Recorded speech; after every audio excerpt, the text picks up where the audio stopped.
The Detroit Pistons shocked everyone last season where they tripled their win total and rose to the fame in the Eastern Conference, almost taking down the New York Knicks. And Cade Cunningham is this rising star, so how will the Detroit Pistons put the right team around him to get them to that promised land?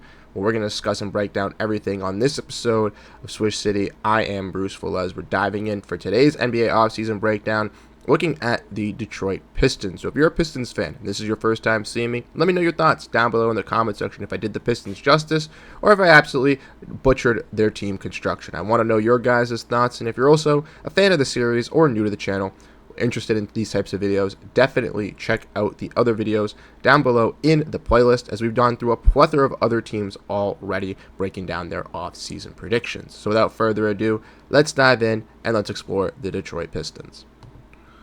So like I mentioned, Detroit, we are discussing you today, and an absolute fantastic turnaround of a season so far. If we want to look at the standings from last season, we all know Detroit Pistons finished 6th in the Eastern Conference, not making the play-in. And like I mentioned, 44-38, tripling their win total was not something that I expected, nor a lot of people expected either. I was higher on the Pistons a little bit last year, thought they'd be a play-in team, but after seeing them getting the worst losing record of consecutive games in sports history, it was kind of fair to write off the Pistons going on to this season. I had them around 9, high as maybe 7 or 8, and they definitely outdid my expectations of getting a top 6 seed and really showing to us in the NBA what they can bring out. We see from the Detroit Pistons here, when looking at their fans celebrating and team celebrating, this was exactly what the fans got, and it was absolutely perfect for this squad. If we want to look at their offseason and potentially what they have to deal with, we obviously know Cade Cunningham, their leading all-star, is going to be the face of their team, but they do have some smaller contracts and some other guys on this roster as well. Jaden Ivey dealt with an injury, Jalen Duren, Asor Thompson all on some cheaper deals, Ron Holland, Marcus Sasser, Bobby Klintman, Simone Fontecchio, a little bit of a veteran, Isaiah Stewart has gotten an extension, and obviously Tobias Harris was signed to their team last offseason. But the team does have some key free agents. Malik Beasley, Tim Hardaway Jr., Dennis Schroeder were all key parts of this Pistons' success in the second half of the season. But one key thing to note with this team is obviously the $28.2 million that they have in projected salary room. This gives the Pistons the ability to not only sign some of their free agents back, but also the possibility of trading for a contract that maybe a team like the Celtics, the Suns, or Cavs is looking to shed in a deal to drop below that second apron. It ultimately gives the Pistons one of the most flexibility in the offseason across the NBA, and really kind of alters what decision this team can really make. There's a lot of options for this front office to really decide on to get better. But one key thing is they're going to need scorers and shooters around Cade and Cunningham. So addressing that key concern, regardless if it's at the wing position, at the guard position, the Pistons need to do that. So let's dive in and let's look at some potential guys that could be traded from the Pistons, and then we'll discuss some free agents possibly as well. So the first contract I want to talk about is not a big one. It's Simone Fontecchio, and Fontecchio was acquired from the Detroit Pistons last trade deadline when they traded for the wing here, and honestly, he's not terrible. He can play the 3, he can play the 4. He's a pretty solid scorer and shooter, pretty decent defender. The only limitations with Simone Fontecchio is, one, he was a 28-year-old rookie when he came into the NBA last season, so that obviously limits his potential of growth and really hitting his prime potential really at a peak age, but also for the fact that he's not really standoutish in any really category. So for the Pistons, I feel like he's just a guy that can hold the zone and play a solid wing role for them, but isn't someone part of their long-term future. And once again, a team looking to shed some salary might be looking like, hey, Fontecchio's on an expiring contract, we'll take that back. He can be a little bit cheaper than the guy we have who can play a similar role. We'll give him to you, and you can trade him in and take him in the salary. One team that I think could easily do this is the Boston Celtics. They have a contract in Sam Hauser, makes around $10 million, $11 million a year, a little bit more expensive than a guy in Fontecchio, but has that lockdown salary, and in my opinion, would be a better add than Simone Fontecchio. Is a little bit younger, has the potential to be a better scorer and 3-and-D player for the Pistons, and also you are acquiring a player that can fit the needs alongside Cade Cunningham, with also not really hindering your potential of going out in free agency. Obviously, it does take back some salary, but if you send out a salary in Fontecchio, you're not really draining too much, which allows you to still potentially be able to add one of those shooters back in free agency alongside a guy in Sam Hauser. Personally, I do think a guy like Fontecchio will be traded from the Pistons because he is one of their, flexible salaries that also isn't expiring. So definitely keep an eye on Fontecchio. Now, another big question with this Pistons team is their big man department. When looking at Isaiah Stewart, when looking at bigs and Jalen Duren, it's a big question on who the Pistons should really invest in and evaluate. Now, obviously, Isaiah Stewart, a little bit older than a guy in Jalen Duren, so he's already gone off of his rookie extension, $14 million deal, and a very vital piece for this Detroit defense. Obviously, a little bit smaller at 6'8", playing that center position, so he slots in at the power forward alongside Duren, but it is the enforcer and the key defensive piece for this Detroit defense. His rim protection, his shot blocking, his ability to match up guys and even stretch out the floor is key for the Pistons, and they were missing that in this NBA playoffs when they took on the New York Knicks. And I think a guy like Isaiah Stewart, even if he couldn't drastically change the series, would have made significant impacts for the Detroit Pistons and completely could have changed the outcome of how that New York Knicks series and Detroit Pistons series went. Now, when looking at a guy like Jalen Duren, he's obviously had some upside from his rookie year, but hasn't been the best defender post then, and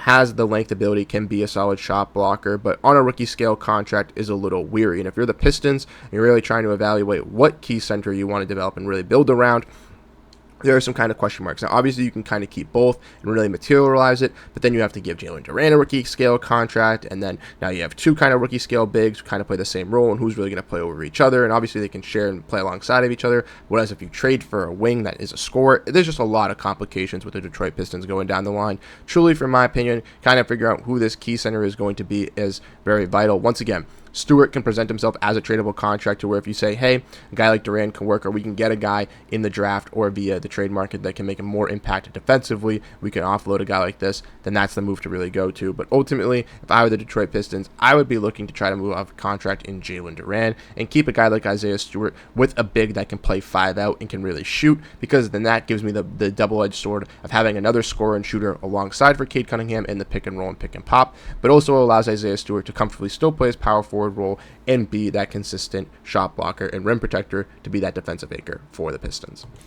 Then the last player I want to talk about, which, if I'm going to be honest with you guys, I don't think is going to be traded, but the only way I think he could be traded is if the Pistons go out and get a star, is a guy in Tobias Harris. And Tobias, very, very solid fit for the Detroit Pistons. Once again, adds that element of a wing shooter, a stretch 4 that Cade Cunningham can realistically really use in this system, not to mention that he is a veteran, has been around the league, and has obviously played for Detroit previously, so has those connections. But not only just that, can be that voice of reason in the locker room, can be someone to get the guys all together, and on his contract that he's currently on now is very worth his value of what he can bring on the court. So a guy like Tobias Harris, I think, really checks all the boxes for the Detroit Pistons and should not be someone that they look to move off of.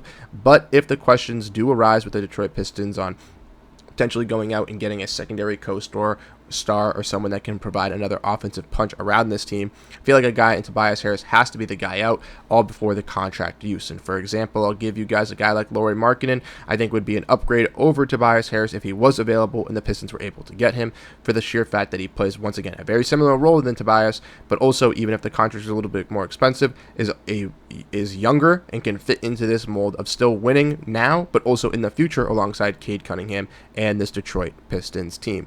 A scenario like that would be the only instances where I would use a Tobias Harris contract, is if we're getting a clear upgrade over Tobias in that role. But if not, I think Tobias Harris is a perfect fit for this Detroit Pistons team and should definitely be staying here for the long haul. Now, when looking at the draft for the Pistons, they don't have a first-round pick, and if you've been a fan of this channel, you know that I'm not really diving into second-round picks, so we're going to ignore the Pistons here for looking at the draft. They potentially trade back into the draft and land a first-round pick here at a smaller contract of value, but ultimately, I do feel like for the Pistons, this is the time to act. This is the time to get no more rookies, no more young guys on your roster. This is the time to get in those veterans and to get in those key rotational players around Cade Cunningham, Jaden Ivey, whoever is going to be a part of this core, to really set forth the path for development for Detroit. So ultimately, going in the draft is not the position I lean. At pick 37, they could still get a quality bench player or end of the rotation piece, or maybe even a two-way contract. But ultimately, when discussing this Pistons team, I think another key thing that we have to be diving in and exploring is free agency. And like I mentioned, Pistons have 3 key free agents, 2 of them pictured here in Malik Beasley and Tim Hardaway Jr. The other is Dennis Schroeder. We'll dive into these 2 shooters here first. Obviously, Beasley, coming in from Milwaukee the season previous, proved that he could be a valuable scorer on a veteran minimum contract. Got a little bit of a pay boost here in Detroit, but still, once again, proved he could be one of the league's best role-playing scorers and shooters this year alongside one of the top guards. I do believe that a guy like Beasley could command some money out there on the open market. And personally, over Tim Hardaway Jr. would be the guy that I would be looking to bring back if I were the Pistons, because I think he showed to be more consistent throughout the season, even if he wasn't as in the playoffs compared to Tim Hardaway Jr., but also for the fact that I do think Beasley kind of fits in more to this core and culture, with his age being a little bit more easier to fit in with Cade Cunningham and the development of this team. But Tim Hardaway Jr., like I mentioned, was also a very valuable piece for this Detroit Pistons squad, specifically in the playoffs, really coming to life and being that other scorer when guys like Malik Beasley and other scorers weren't really shining up to light. Tim Hardaway Jr. was the one to kind of rise from that occasion and really help alongside Cade Cunningham. Once again, he was acquired via a trade for the Pistons and was on a pretty big scale contract. With now him being a free agent and with him being a little bit older, I could see the Pistons also negotiating a deal with him to bring him back on a more team-friendly deal that fits in for both of them. Ultimately, Pistons do have the money and flexibility to bring back both of these guys, so I would not be shocked, but I do ultimately think that the Pistons will have a decision to come into play, because I do think either A, Malik Beasley will get outpriced by the Pistons if they do make a move to add some pieces on this roster via trade to add some scoring, or a player like Tim Hardaway Jr.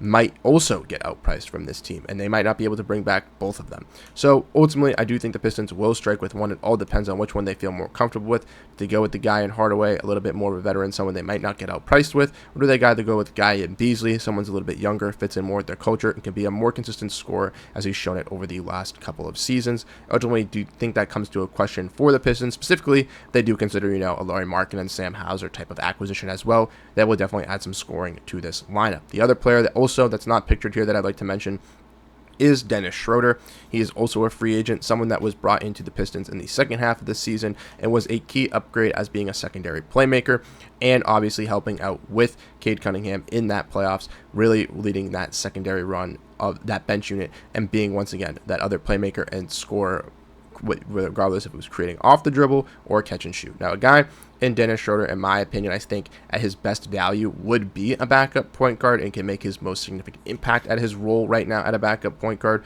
But I do believe there are teams across the league that view Dennis Schroeder as a fringe type starter, and there'll be teams that are going to be needing that in the point guard position going into this season that may be able to outprice the Detroit Pistons once again and offering a long-term deal for Schroeder. Now, once again, the Pistons have a lot of questions revolving around this roster. They have multiple free agents in Malik Beasley, Tim Hardaway Jr., Dennis Schroeder, who all are, pretty solid shooters and scorers at the guard position. And with a guy like Jaden Ivey coming back from injury, Marcus Sasser getting better, and even Cade Cunningham still developing, it is clear that bringing all 3 of those guys back would clearly hinder the development of one of their products, if not multiple. So it does seem to me that the Detroit Pistons will not be able to bring back all of those guys, but still, once again, just keep out in the eye, out in the market, way to add some shooting and scoring if they can't bring both of those guys back to once again make things easier for Cade Cunningham and the development of this team. So thank you guys so much for tuning into this episode here where I describe the Detroit Pistons. Once again, let me know your thoughts down below in the comment section. What would you guys like to see the Pistons add for this roster? Are there any key position needs that you guys think realistically the Pistons need to identify in free agency or via the trade market to really set them over the top? Once again, similar to the Orlando Magic, in my video yesterday, I think this team is ready to take that leap and ready to strike. And I feel like this Central Division with the Pacers now in the NBA Finals, the Cavs being a top-tier team, and the Detroit Pistons is going to bring new fans to the likes of these franchises and really inspire people to really get familiar with the organizations and the foundation of these squads, which is very key. So once again, thank you guys so much for tuning in to today's episode. I really do appreciate it. If you do enjoy the content, once again, make sure to hit the subscribe button, and I'll catch you guys tomorrow with another off-season breakdown. Have a great rest of your day, and peace out.